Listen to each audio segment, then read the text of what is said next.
dalam skala yang luar biasa.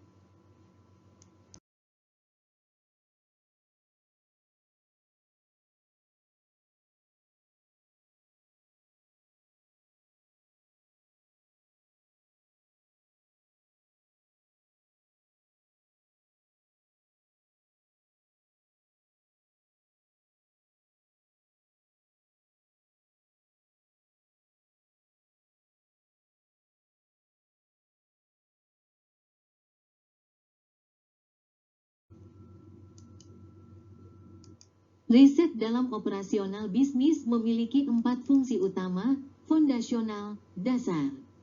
Menjawab pertanyaan-pertanyaan paling mendasar, seperti, bisnis apa yang seharusnya kita jalani?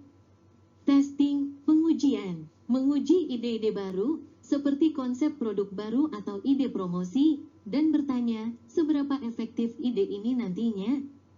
Isu, memeriksa bagaimana isu-isu spesifik, seperti perubahan struktur organisasi, akan berdampak pada perusahaan. Performance, kinerja, memantau metrik-metrik penting secara real-time dan melakukan analisis, bagaimana jika untuk melihat dampak dari perubahan kebijakan.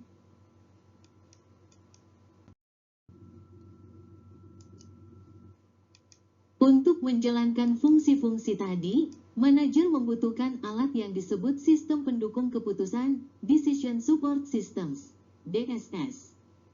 DSS adalah sistem yang membantu pengambil keputusan melalui interaksi langsung dengan database terkomputerisasi dan perangkat lunak analitis. Ia menyimpan data dan mengubahnya menjadi informasi yang terorganisir dan mudah diakses.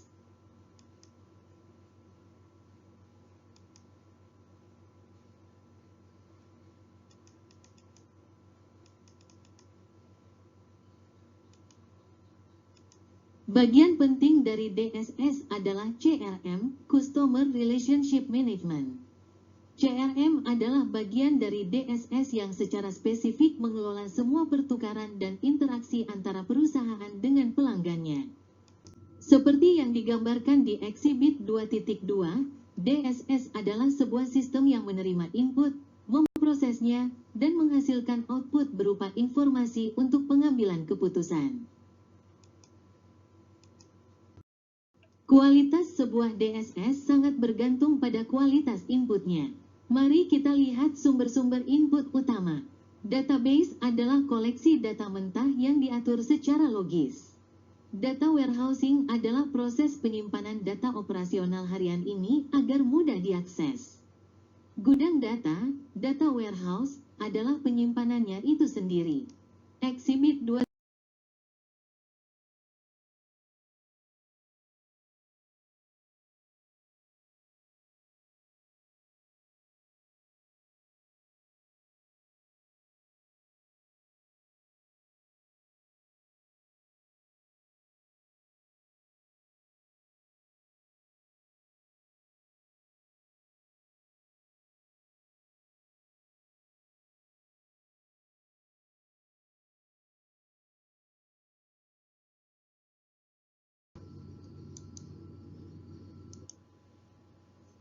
Input management adalah momen di mana kita berhenti sejenak di puncak bukit untuk melihat gambaran besarnya. Ini adalah ringkasan dari semua sumber data yang telah kita diskusikan secara rinci. Pertama, mari kita tegaskan kembali definisi input. Seperti yang tertera di slide, input adalah semua data numerik, teks, suara, dan gambar yang dimasukkan ke dalam sistem pendukung keputusan. Perhatikan betapa luasnya definisi ini. Ini bukan hanya tentang angka-angka penjualan di spreadsheet. Ini juga tentang teks, ulasan pelanggan di Tokopedia atau email keluhan. Suara, rekaman panggilan di call center yang bisa dianalisis untuk sentimen. Gambar dan video, foto produk yang diunggah pelanggan di Instagram atau rekaman CCTV dari dalam toko kita. Manajemen input yang baik adalah tentang bagaimana kita secara strategis mengumpulkan dan mengintegrasikan semua jenis data yang beragam ini. Sekarang, Mari kita tinjau kembali 5 sumber utama input yang telah kita bedah satu persatu. Anggaplah Anda seorang dokter yang sedang mendiagnosis kesehatan sebuah perusahaan. Anda akan membutuhkan informasi dari 5 sumber ini, internal records, catatan internal. Ini adalah seperti Anda memeriksa rekam medis pasien yang sudah ada. Ini adalah harta karun, data historis tentang penjualan, inventaris, dan profil pelanggan yang sudah perusahaan miliki. Ini adalah titik awal dari setiap diagnosis. Proprietary business research, riset bisnis proprietary. Ini seperti dokter yang memesan serangkaian tes laboratorium baru yang spesifik, seperti tes darah atau MRI, karena pasien menunjukkan gejala yang unik dan belum pernah terjadi sebelumnya. Ini adalah riset yang dirancang khusus untuk menjawab masalah baru. Salesperson input, masukan wiraniaga. Ini adalah saat dokter wawancara langsung dengan pasien, bertanya, apa yang Anda rasakan? Di mana sakitnya? Kapan mulainya? Tim penjualan adalah pasien, kita di garis depan yang memberikan laporan kualitatif tentang apa yang mereka rasakan dan lihat di pasar. Behavioral tracking, pelacakan perilaku. Ini seperti dokter yang memasang monitor detak jantung 24 jam pada pasien untuk mengamati pola aktivitas jantungnya dalam kehidupan nyata. Bukan hanya saat di klinik. Kita tidak bertanya, kita mengamati perilaku murni melalui GPS, data pemindai, dan jejak klik. Outside vendor and external distributors, vendor luar dan distributor eksternal. Dan terakhir, ini seperti dokter yang melakukan konsultasi dengan dokter spesialis lain atau membaca jurnal medis internasional terbaru. Kita membeli data pembanding industri dan laporan tren dari para ahli seperti Nielsen atau ProQuest untuk mendapatkan perspektif yang lebih luas. Seperti yang Anda lihat, seorang dokter bisnis yang hebat tidak bisa hanya mengandalkan satu sumber. Diagnosis yang akurat dan keputusan yang cerdas hanya bisa dibuat dengan mengintegrasikan wawasan dari kelima sumber input ini. Mengelola aliran data dari kelima sumber inilah yang kita sebut sebagai input management.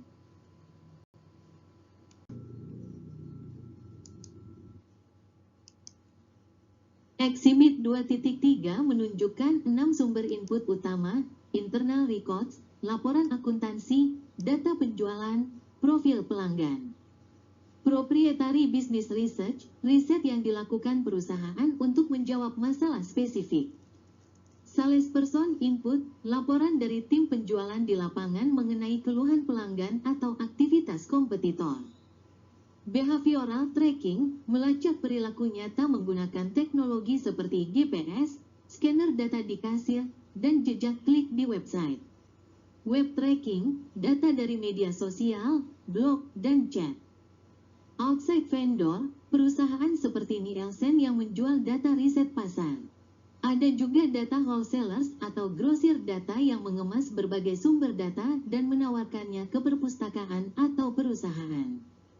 Jenis-jenis database pun beragam, ada statistical database, berisi data numerik, financial database, berisi laporan keuangan, dan bahkan video database.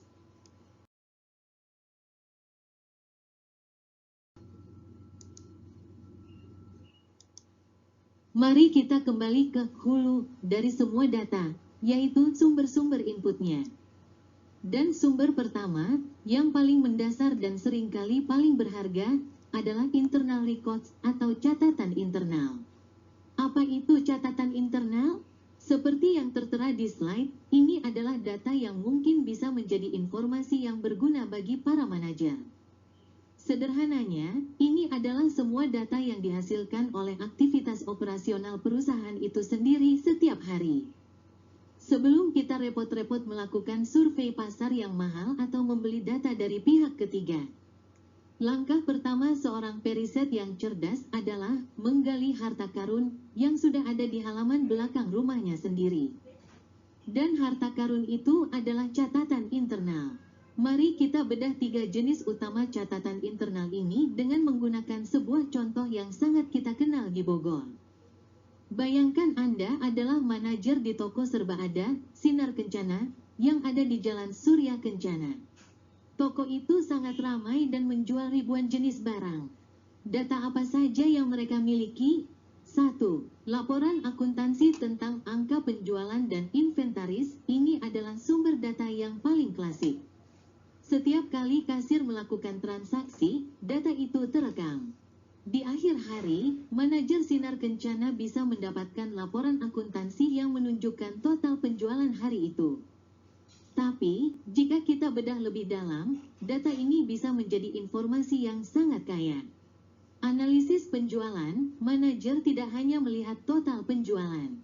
Dia bisa melihat produk mana yang paling laku hari ini, merek sapu apa yang penjualannya paling tinggi, panci merek apa yang paling sering dibeli.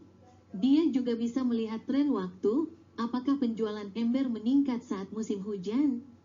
Apakah penjualan alat-alat kebersihan memuncak di hari Sabtu? Manajemen inventaris, laporan ini juga memberitahu barang apa saja yang stoknya menipis. Ini membantu manajer untuk melakukan pemesanan ulang secara efisien, memastikan produk yang paling laku tidak pernah kehabisan stok. 2. Biaya, pesanan, pengiriman, dan aspek operasional lainnya. Ini adalah data di balik layar. Biaya, berapa biaya yang dikeluarkan Sinar Kencana untuk membeli satu lusin gayung dari pemasok?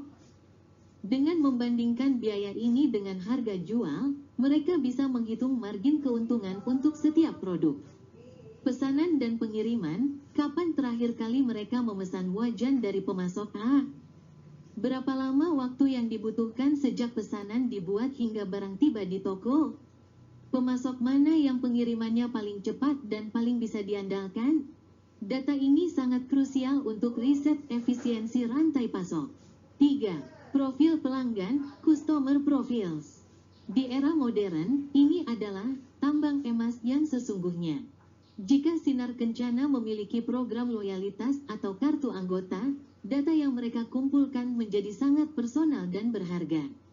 Siapa pelanggan terbaik Anda? Dengan menganalisis data transaksi anggota, manajer bisa mengidentifikasi pelanggan yang paling sering berbelanja dan paling banyak menghabiskan uang, high value customers. Pola belanja, market basket analysis. Data ini bisa menunjukkan pola menarik.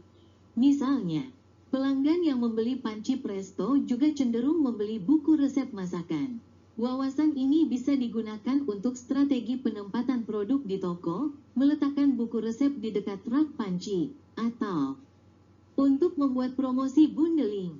Segmentasi pelanggan, manajer bisa mengelompokkan pelanggannya. Misalnya, ibu rumah tangga yang berbelanja di pagi hari cenderung membeli alat masak dan kebutuhan pokok, sementara pemilik warung makan yang berbelanja di sore hari cenderung membeli peralatan makan dalam jumlah besar. Setiap segmen ini bisa didekati dengan strategi pemasaran yang berbeda. Jadi, seperti yang Anda lihat dari catatan transaksi harian yang mungkin terlihat membosankan. Seorang manajer yang jeli dan didukung oleh sistem informasi yang baik dapat mengekstrak intelijen bisnis yang sangat kuat untuk meningkatkan penjualan, mengefisiensikan operasi, dan memahami pelanggannya lebih dalam. Inilah mengapa riset bisnis selalu dimulai dari dalam.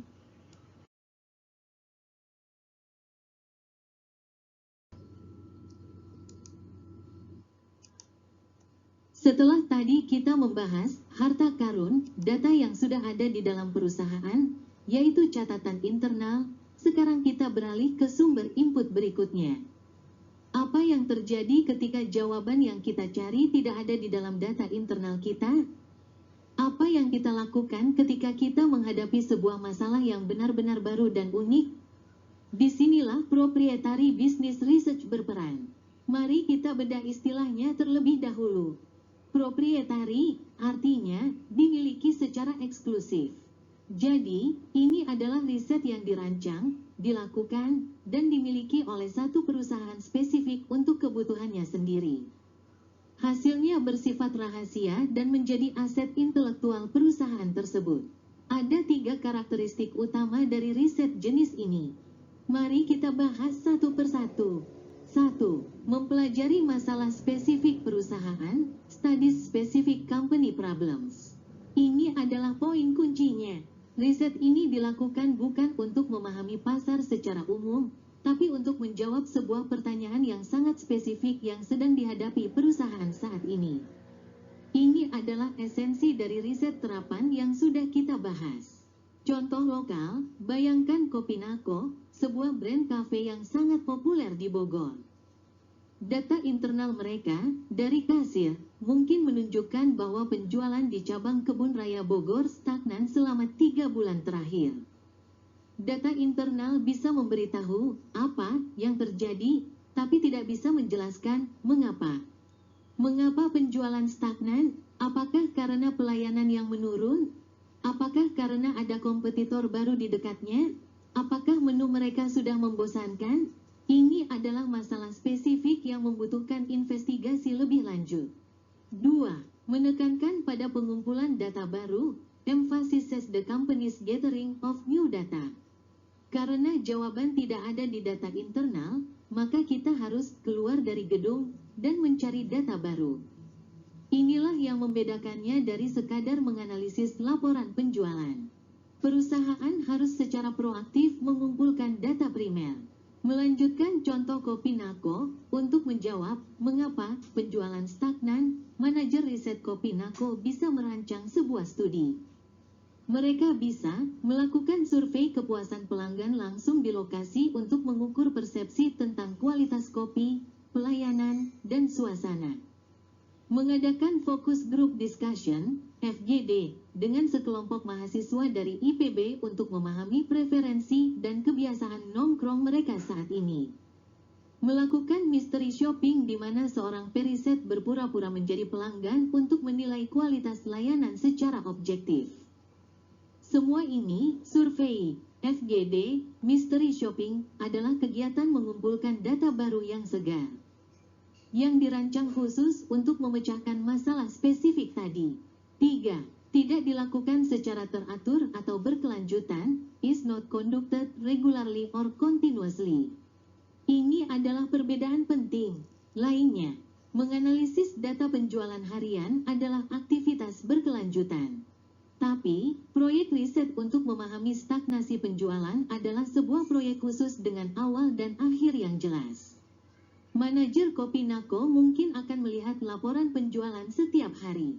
Itu adalah performance monitoring. Tapi, proyek riset mendalam tentang cabang Kebun Raya ini mungkin hanya akan dilakukan sekali pada hari ini, tanggal 15 Oktober tahun 2025. Setelah masalahnya teridentifikasi dan solusinya diimplementasikan, proyek risetnya selesai.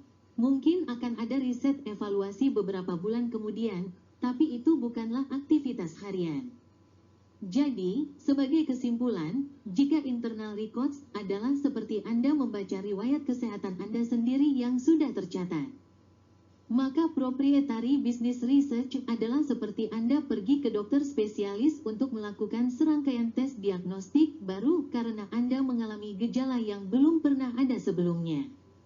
Ini adalah riset yang ditargetkan, mendalam, dan bersifat proyek.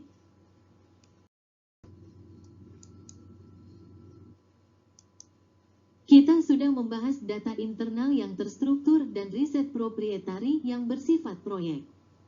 Sekarang, mari kita bicarakan tentang sumber data yang seringkali paling up to date, paling kaya akan konteks, namun juga paling sering diremehkan. Masukan dari tim penjualan atau salesperson input. Siapa itu sales representatif? Mereka adalah ujung tombak perusahaan. Mereka adalah mata dan telinga kita di lapangan. Mereka tidak duduk di kantor pusat yang nyaman di Jakarta. Mereka setiap hari berinteraksi langsung dengan pelanggan, menghadapi penolakan, mendengar keluhan, dan melihat langsung apa yang dilakukan oleh kompetitor di toko-toko atau di lapangan. Mengabaikan laporan mereka sama saja seperti seorang jenderal yang mengabaikan laporan dari pasukan pengintainya di garis depan. Mari kita lihat bagaimana laporan mereka bisa menjadi sumber data yang sangat berharga. 1. dapat memberi peringatan kepada manajer tentang perubahan harga kompetitor dan penawaran produk baru. Informasi ini seringkali tidak akan Anda dapatkan dari data penjualan internal Anda sampai terlambat. Data internal Anda mungkin hanya menunjukkan penjualan Anda turun, tapi tidak memberitahu alasannya. Contoh lokal. Bayangkan Anda adalah manajer regional untuk perusahaan farmasi seperti Kalbe Farma, dan area Anda mencakup apotek-apotek di seluruh Bogor. Tim sales medis Anda, atau medical representative, setiap hari mengunjungi puluhan apotek dari Apotek Medika di Jalan Pajajaran hingga apotek kecil di Ciawi. Suatu hari, seorang sales rep melaporkan via grup WhatsApp tim, "Pagi, Pak, Bu. Info, saya baru dari apotek sentral di Jalan Sudirman.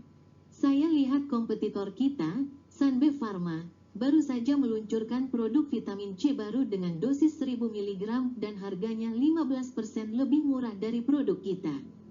Kemasannya juga lebih menarik. Beberapa apotek sudah mulai memesan banyak." Informasi seperti ini adalah peringatan dini, early warning. Ini adalah data kualitatif yang sangat berharga yang memungkinkan Anda sebagai manajer untuk merespons dengan cepat, mungkin dengan membuat program promosi tandingan atau memberikan diskon sementara. Sebelum penurunan penjualan benar-benar terlihat signifikan di laporan bulanan Anda. 2. Dapat melibatkan jenis keluhan yang didengar salesperson dari pelanggan. Tim penjualan adalah orang pertama yang menerima getahnya jika ada masalah dengan produk atau layanan. Mereka mendengar keluhan yang jujur, tanpa filter, dan seringkali emosional dari pelanggan. Melanjutkan contoh Kalbe Pharma, sales rep lain mungkin melaporkan, "Pak, Bu, 3 apotek di area Ciomas hari ini mengeluh. Katanya, kemasan botol obat batuk kita yang baru susah dibuka oleh orang tua. Tutup pengamannya terlalu kencang. Pelanggan mereka banyak yang komplain." Keluhan seperti ini mungkin tidak akan pernah sampai ke kantor pusat melalui survei formal. Tapi ini adalah masukan yang sangat krusial untuk perbaikan produk. Ini adalah data riset kualitatif murni yang datang langsung dari sumbernya. 3. Saat tren menjadi jelas, data ini dapat menjadi intelijen bisnis. Nah, ini adalah bagian terpentingnya. Satu laporan dari satu sales rep mungkin hanya sebuah anekdot. Tapi apa yang terjadi jika laporan serupa datang dari 5, 10, atau 20 sales rep dari berbagai wilayah? Jika keluhan tentang tutup botol yang susah dibuka datang tidak hanya dari Bogor, tapi juga dari tim di Depok, Bekasi, dan Sukabumi, maka itu bukan lagi sekadar keluhan acak. Itu adalah sebuah tren. Jika laporan tentang produk baru kompetitor yang agresif muncul dari berbagai kota, itu adalah sebuah pola yang menunjukkan serangan strategis dari kompetitor. Disinilah peran manajer dan sistem informasi. Laporan-laporan informal ini perlu dikumpulkan secara sistematis, mungkin melalui aplikasi CRM di HP sales rep atau laporan mingguan, sehingga bisa dianalisis. Ketika anekdot-anekdot ini dikumpulkan dan polanya diidentifikasi, saat itulah data mentah dari lapangan berubah menjadi intelijen bisnis yang bisa menjadi dasar untuk keputusan strategis. Seperti keputusan untuk mendesain ulang kemasan produk atau meluncurkan produk tandingan. Jadi, jangan pernah meremehkan gosip dari tim penjualan.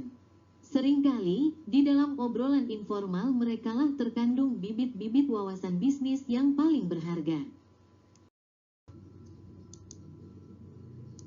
Sejauh ini kita telah membahas data yang kita dapatkan dari laporan akuntansi, dari proyek riset spesifik, dan dari laporan tim penjualan. Ketiga sumber itu memiliki satu kesamaan, mereka seringkali masih melibatkan interpretasi atau laporan dari manusia. Sekarang, mari kita masuki dunia di mana kita bisa mengamati perilaku murni, bukan apa yang orang katakan mereka lakukan, tapi apa yang mereka sebenarnya lakukan. Inilah kekuatan dari behavioral tracking. Seperti yang disebutkan di slide, teknologi modern menyediakan cara-cara baru untuk melacak perilaku manusia. Ini adalah sebuah pergeseran fundamental dalam riset bisnis. Kita beralih dari bertanya, asking, ke mengamati, observing. Mengapa ini penting? Karena seringkali ada jurang besar antara niat dan tindakan. Seseorang mungkin berkata dalam survei akan membeli produk ramah lingkungan, tapi di supermarket, tangannya tetap mengambil produk termurah. Pelacakan perilaku menutup jurang tersebut dengan merekam tindakan nyata. Mari kita bedah beberapa teknologi utama yang memungkinkan ini. 1. Global Positioning Satellite, GPS, sistem kita. Semua punya GPS di ponsel kita. Awalnya ini adalah teknologi militer, tapi sekarang ia menjadi sumber data bisnis yang luar biasa. Contoh lokal, pikirkan Gojek atau Grab di Bogor. Mereka tidak hanya menggunakan GPS untuk menunjukkan rute dari stasiun Bogor ke Tugu Kujang. Mereka mengumpulkan data GPS dari ribuan pengemudi mereka secara real time. Data ini dianalisis untuk membuat peta panas, heat map, yang menunjukkan di mana permintaan sedang tinggi. Itulah mengapa saat hujan deras di sekitar kebun raya pada jam pulang kerja, tarif bisa naik, surge pricing. Keputusan ini bukan tebakan, ini adalah hasil analisis data GPS ribuan pengguna yang menunjukkan permintaan jauh melebihi pasokan pengemudi di area tersebut. Ini adalah behavioral tracking dalam skala kota. 2. Urutan click-through sequence. Ini adalah pelacakan jejak digital kita saat menjelajahi internet. Setiap klik adalah sebuah suara, sebuah pilihan. Urutan klik kita menceritakan sebuah kisah tentang minat, kebingungan, atau niat kita. Contoh, bayangkan Anda mengunjungi situs Tokopedia untuk mencari jaket motor. Mungkin Anda pertama kali mengklik kategori pria, lalu memfilternya berdasarkan merek EIGA, kemudian Anda mengurutkannya dari harga termurah.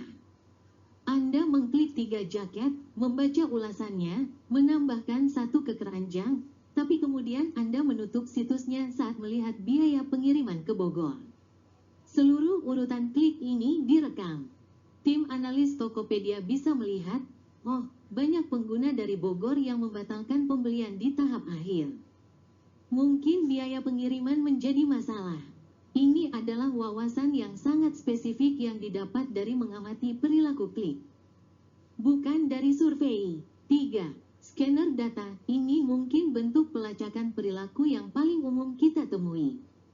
Definisinya adalah akumulasi catatan yang dihasilkan dari rekaman data di titik penjualan, point of sale. Setiap kali Anda berbelanja di Super Indo Pajajaran dan kasir memindai barcode setiap item belanjaan Anda. Sebuah data baru tercipta. Bip, bip, bip, itu adalah suara data yang sedang dikumpulkan. Data ini, ketika diakumulasikan dari ribuan pelanggan setiap hari, menjadi luar biasa kuat. Supermarket bisa tahu merek teh mana yang paling laku, hari apa penjualan biskuit mencapai puncaknya, dan promosi, beli 2 gratis 1, mana yang paling efektif. Sekarang, mari kita lihat konsep yang menggabungkan semua ini. 4. Single source data, ini adalah cawan suci dari riset perilaku. Definisinya adalah kemampuan sebuah sistem untuk mengumpulkan beberapa jenis data yang saling terkait dari satu sumber. Misalnya, satu rumah tangga. Bayangkan sebuah keluarga di Bogor menjadi bagian dari panel riset. Dengan teknologi, kita bisa melacak 3 hal dari keluarga ini, jenis pembelian mereka, dari data pemindai kartu anggota mereka di Hero, kita tahu mereka membeli sereal merek Kellogg pagi ini. Penggunaan promosi penjualan, dari data yang sama, kita tahu mereka menggunakan kupon diskon 20% untuk sereal tersebut. Data frekuensi iklan, melalui sistem pelacakan di TV kabel atau jejak digital mereka, kita tahu bahwa keluarga ini telah melihat iklan TV Kellogg sebanyak 5 kali dalam seminggu terakhir. Dengan menggabungkan ketiga data single source ini, kita bisa menjawab pertanyaan yang sangat strategis. Berapa kali kita harus menayangkan iklan kepada sebuah keluarga agar mereka terdorong untuk membeli produk kita, terutama saat ada promosi? Ini menghubungkan langsung antara pengeluaran iklan dengan perilaku pembelian aktual. Inilah kekuatan tertinggi dari behavioral tracking.